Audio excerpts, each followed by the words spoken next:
One of the wonderful things about writing Beyond Blue is that I get to meet so many interesting and lovely people. And one of my flavor of the year has been Priscilla Warner, who wrote The Faith Club. She's become a good friend in the last 4 months.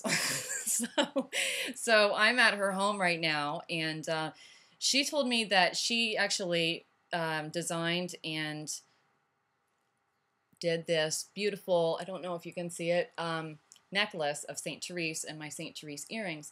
And she told me about how she likes to make jewelry, and I was just really fascinated with it, and so I wanted her to tell you about that process and how it helps her with anxiety. Well, I guess all my life I wanted to make jewelry, but I didn't have any time or the inclination until my mother was diagnosed with Alzheimer's.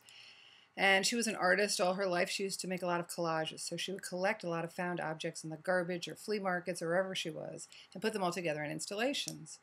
And when she got sick, I had to find a caregiver, and I had to clean out her house, and I had to put in a bedroom and a bathroom downstairs. So I had to go sift through a lot of her belongings in order to do that. And I found a few really interesting things. We came from Rhode Island, which Providence was the costume jewelry capital of the world, apparently, at one point, and still quite big in the business. So she had a lot of findings and things. So I began to sort of experiment with them, but I realized I needed to take a class.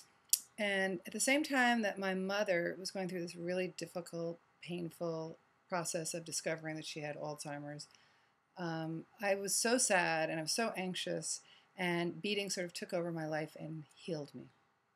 I found little shops down in New York, which I began to call my crack den because I was so attracted to them. As I was so sad about my mother and going through so much stress, I would go down there and they have walls full of just lined with semi-precious stones and all colors and shapes and sizes and textures and different cuts. And it was really, it was so healing to go in there and just to get to know the stones. And the first piece that I made, I decided just to take it all and put it all in one long yard of jewelry.